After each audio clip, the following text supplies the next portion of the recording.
الحمد لله رب العالمين والعاقبة للمتقين والصلاة والسلام على رسوله وعلى آله وأصحابه أجمعين أما بعد فقد قال الله تبارك وتعالى في كلامه المجيد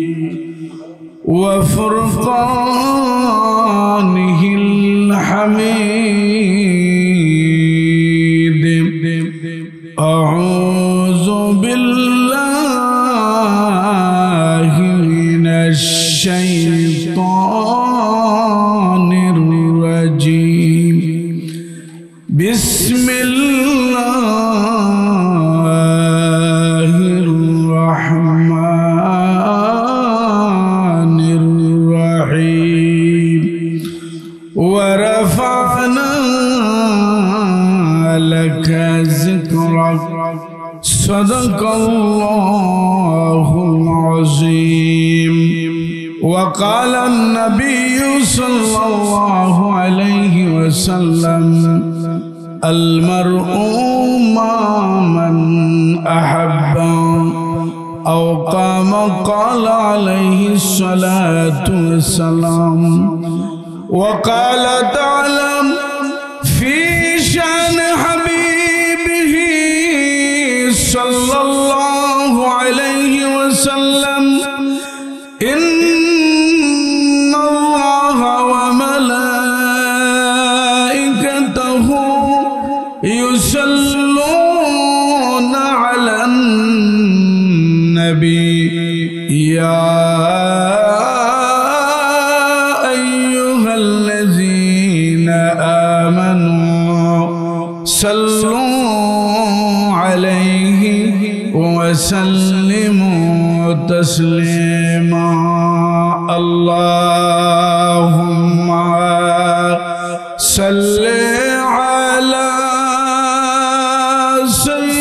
سيدنا مولانا محمد একটু জবান খুলে রাসূল পাক সাল্লাল্লাহু আলাইহি সাল্লামের শানে দুরূদ ও সালাম পাঠ করলে সব না গুনাহ হয় যদি সওয়াব হয়ে থাকে অন্তরের অন্তঃস্থল থেকে মহব্বতের সাথে সকলে পড়ি আল্লাহুম্মা সাল্লি আলা সাইয়্যিদিনা মাওলানা মুহাম্মদ ওয়া আলা আলি সাইয়্যিদিনা মৌলানা আরশের নিচে সেজদায় পড়ে কাঁদবেন নবীজি জারে জার মাফ করে দাও গো আল্লাহ উম্মত আমার গুনাহগার আল্লাহুম্মা সাল্লি আলা সাইয়্যিদিনা মাওলানা মুহাম্মদ ওয়া আলা আলি সাইয়্যিদিনা মাওলানা কয়েক মর্তবা জিকির পড়ুকা লা ইলাহা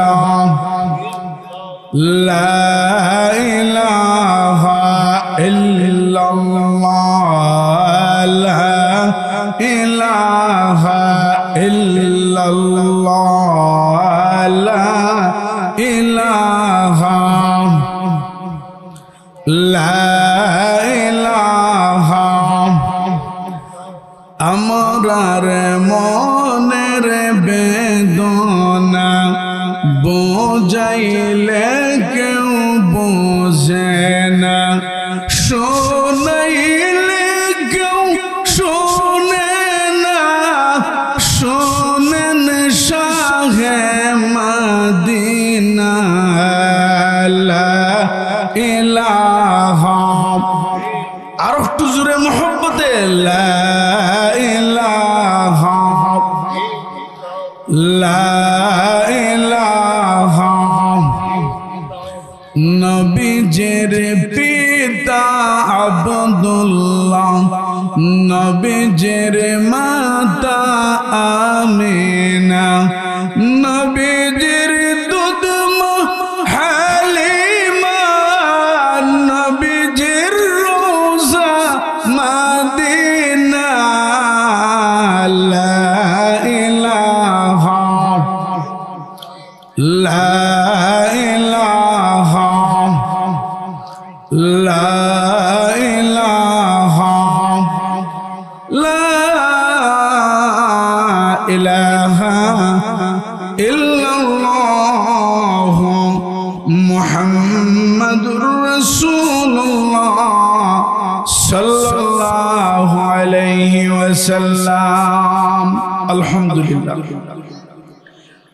টাঙ্গাইল জেলা শহরে অবস্থিত কারামতিয়া আব্বাসিয়া দারুস সুন্নাহ মাদ্রাসার আয়োজনে তৃতীয় বার্ষিক ইসলামী মহাসম্মেলনের অধ্যক্ষার অধিবেশনের সম্মানিত শ্রদ্ধাভাজন সভাপতি, অত্র অঞ্চলের বিশিষ্ট মুরব্বী আলহাজ ডক্টর সৈয়দ শাহ সাইদুল্লাহ আল কাদরি আল ফাতিমি মাদ্দাজিল্লাহুল আলী কাদেরিয়া মাহবুবিয়া দরবার শরীফ টাঙ্গাইল, আজকের মাহফিলের প্রধান অতিথি যিনি অল্পক্ষণের মধ্যে উপস্থিত হবেন, সারা বাংলাদেশের সকলের পরিচিত মুখ, ইসলামী আলোচক, আমির তাহরিকে খতমে নবুয়ত বাংলাদেশ, মুনাজিরে মিল্লাত, শাইখুল হাদিস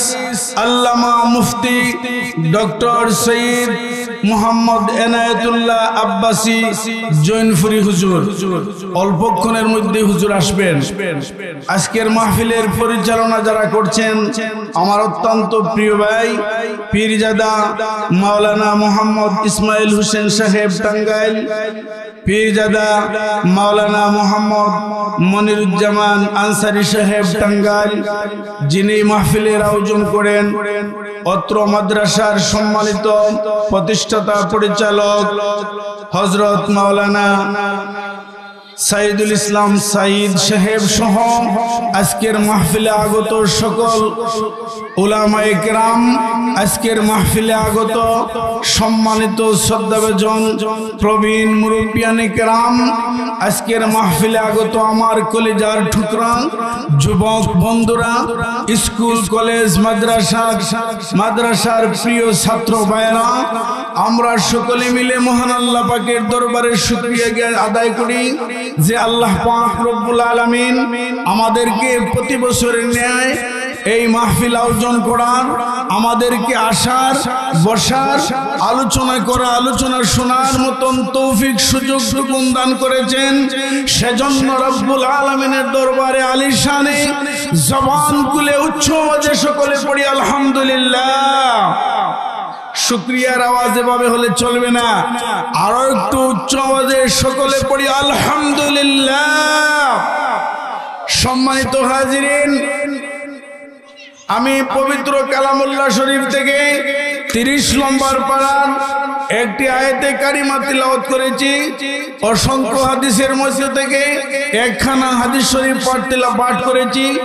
তিলাওয়াতকৃত আয়াত হাদিস শরীফের আলোকে সংক্ষিপ্ত সময়ের ভিতরে আলোচনা করে আমার কথা শেষ করব। আমি যে আয়াতে কারিমা তিলাওয়াত করেছিলাম, মহান আল্লাহ পাক রব্বুল আলামিন 30 নম্বর পারায় ঘোষণা দিয়েছেন ওয়ারাফানা লাকা যিকরাক। আল্লাহ পাক রব্বুল আলামিন বলেছেন, হাবিব আপনার আলোচনা, আপনার শান, আপনার মান আমি আল্লাহ পাক রব্বুল আলামিন বুলন্দ করে রেখেছি, সর্বত্র আলোচনা আপনাকে রেখেছি। সুবহানাল্লাহ। আল্লাহ পাক রব্বুল আলামিন যার শান, যার মান, যার আলোচনা সর্বত্র রেখেছেন, আমাদের মতো দুই একজন নবীজির শান মান নিচু রাখার কোন ক্ষমতা আছে কিনা? নাই, অবশ্য নাই। আমি আপনাদেরকে স্মরণ করে দিব, আমাদের দেশে কিছু সংখ্যক, সবাইকে বলবো না, কিছু সংখ্যক আলিম আছে যারা নবীজি হুজুরে পাক রহমতে আলম সাল্লাল্লাহু আলাইহি সাল্লামের এই সুমহান মর্যাদাকে কমানোর চেষ্টা তারা চালিয়ে যাচ্ছে। আপনারা শুনেছেন একজন কথিত বক্তা বলেছে হুজুরে পাক সাল্লাল্লাহু আলাইহি সাল্লাম সাংবাদিক নাকি ছিলেন। নাউজুবিল্লাহ। আল্লাহর হাবিব সাল্লাল্লাহু আলাইহি সাল্লাম যাকে সৃষ্টি করা না হলে আসমান জমিন লৌহ কলম চন্দ্র সূর্য গ্রহ নক্ষত্র আকাশ বাতাস কোনো কিছুকে সৃষ্টি করা হতো না, সেই নবীকে আমাদের এই দেশের 10 জন সাংবাদিকের সাথে তুলনা করে হুজুরে পাক সাল্লাল্লাহু আলাইহি সাল্লামের সুমহান মানকে কমানোর চেষ্টা করেছে। আমরা আজকের এই সুন্নি মহাসম্মেলন থেকে হুঁশিয়ার করে দিতে চাই, হুজুরে পাক সাল্লাল্লাহু আলাইহি সাল্লামের সুমহান মর্যাদা আল্লাহ পাক রব্বুল আলামিন বৃদ্ধি করে দিয়েছেন।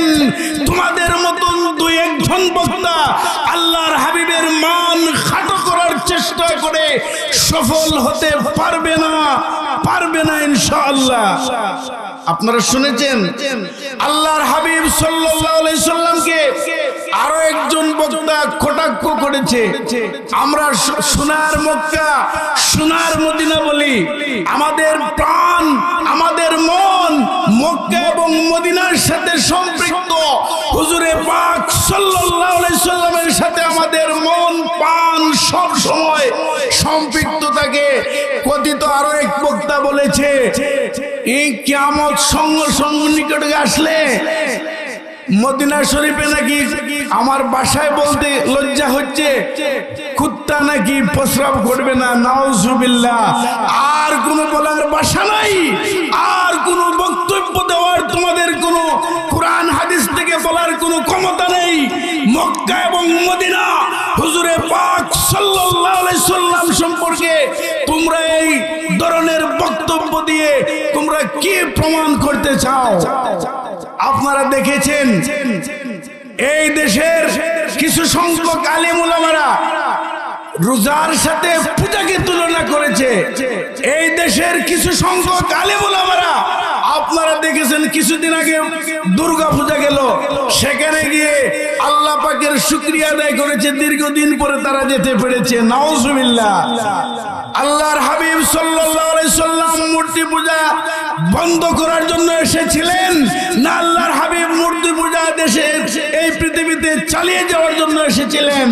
হুজুরে পাক সাল্লাল্লাহু আলাইহি সাল্লাম তার এই সুমহান চরিত্র দিয়ে আল্লাহ পাক রব্বুল আলামিনের দাওয়াত এই পৃথিবীর জমিনে প্রচার করে গেছেন, মূর্তি পূজা বন্ধ করেছেন। কিন্তু আমাদের দেশের এই আলিম উলামারা কোথায় থেকে পেলেন মন্দিরকে পাহারা দিতে হবে, মাজারকে ভাঙতে হবে, মন্দিরকে পাহারা দিতে হবে, দুর্গা পূজায় যেতে হবে আর মাজারকে ভাঙতে হবে, সাথে সাথে মাজারের সাথে মসজিদগুলো ভাঙা হয়েছে। ঠিক কিনা না? আপনারা আওয়াজ দেন না, আপনারা শুনেন নাই? আল্লাহর হাবিব সাল্লাল্লাহু আলাইহি সাল্লাম যার শানে আল্লাহ পাক রব্বুল আলামিন ঘোষণা দেন, ইন্নাকা লাআলা খুলুকিন আযীম। আমার আল্লাহ পাক রব্বুল আলামিন ঘোষণা দিয়েছেন, হুজুরে পাক সাল্লাল্লাহু আলাইহি ওয়াসাল্লামকে সুমহান চরিত্র দিয়ে পৃথিবীতে প্রেরণ করেছেন। সুবহানাল্লাহ। আল্লাহর হাবিব সাল্লাল্লাহু আলাইহি সাল্লামের চরিত্র দিয়ে পৃথিবীর মুশরিক, পৃথিবীর ইহুদি নাসারাদেরকে দ্বীন ইসলামের দাওয়াত দিয়ে মুসলমান করে গিয়েছেন। 100 লক্ষ সাহাবায়ে কেরামকে নিয়ে বিদায় হজ্জের ভাষণ দিয়েছিলেন। সুবহানাল্লাহ। মুহতারাম হাজিরিন, আল্লাহর হাবিব সাল্লাল্লাহু আলাইহি সাল্লাম হাদিস শরীফে ইরশাদ করেন, আল মারউ মা মান আহাব্বা, যার সাথে যার ভালোবাসা তার সাথে তার হাসর। যে আল্লাহর হাবিব সাল্লাল্লাহু আলাইহি সাল্লামের সাথে ভালোবাসা রাখবে, যারা হক্কানি আলিম পীর মাশায়েখদের সাথে ভালোবাসা রাখবে, যারা হুজুরে পাক সাল্লাল্লাহু আলাইহি সাল্লামের সাথে মহব্বত রাখবে, তাদের হাসর হবে হুজুরে পাক সাল্লাল্লাহু আলাইহি ওয়াসাল্লামের সাথে। সুবহানাল্লাহ। আর যাদের ভালোবাসা থাকবে বিধর্মীর সাথে, যাদের ভালোবাসা থাকবে হিন্দু খ্রিস্টান বৌদ্ধের সাথে, তাদের হাসর তো তাদের সাথে হবে। যাদের সাথে আপনার মহব্বত থাকবে দুনিয়াতে, যাদের সাথে আপনি চলাফেরা করবেন, যাদের সাথে উঠা বসা করবেন, যাদেরকে বুটের জন্য তাদের সাথে মিলিত হবেন, আপনি মনে করেন এই দেশের হক্কানি আলিম ওলামারা আপনাদেরকে ছেড়ে দিবে? না। আমাদের আজকের প্রধান অতিথি আল্লামা ডক্টর সৈয়দ এনায়েতুল্লাহ আব্বাসী হাফিজাহুল্লাহ, উনি অনেক দীর্ঘদিন যাবত এই বিষয়ে লম্বা বক্তব্য দিয়ে আসছেন, কুরআন হাদিসের দলিল ভিত্তিক আলোচনা করে আসছেন। আল্লামা এনায়েতুল্লাহ আব্বাসী হুজুর যে বক্তব্য দিয়েছেন, তার বক্তব্যের সাথে এই দেশের হক্কানি পীর মাশায়েখ, এই দেশের আলিম উলামারা ঐক্যবদ্ধভাবে এই আমাদের দেশের যারা হিন্দুদের সাথে থাকতে চায়, যারা মাজার, যারা মন্দির পাহারা দিতে চায়, যারা দুর্গা পূজা যেতে চায়, তাদেরকে আমাদের থেকে আলাদা করে দিবেন। আমাদের এই প্ল্যাটফর্মে তারা আসতে পারবে না। তারা এদের সাথে থাকুক। বাংলাদেশে হিন্দু কতটুকু আছে? হয়তো বেশ থেকে বেশ 12 থেকে 13% আছে। 12 থেকে 13% হিন্দুকে, 12 থেকে 13% হিন্দুর ভোট পাওয়ার জন্য এই দেশের লক্ষ লক্ষ সুন্নি জনতা, এই দেশের লক্ষ লক্ষ মুসলিম জনতাকে বাদ দিয়ে দুর্গা পূজায় তোমরা যাও, তোমাদের পরিণতি আমরা দেখবো ইনশাআল্লাহ। মুহতারাম হাজিরিন, আমাদের আজকের প্রধান অতিথি হুজুর এসে গেছেন। উনি যেখানে চলে এসেছেন, আমার কথা আর চলবে না, আমি আমার কথা এখানে শেষ করছি। আল্লাহ হাফিজ। আসসালামু আলাইকুম ওয়া রাহমাতুল্লাহ।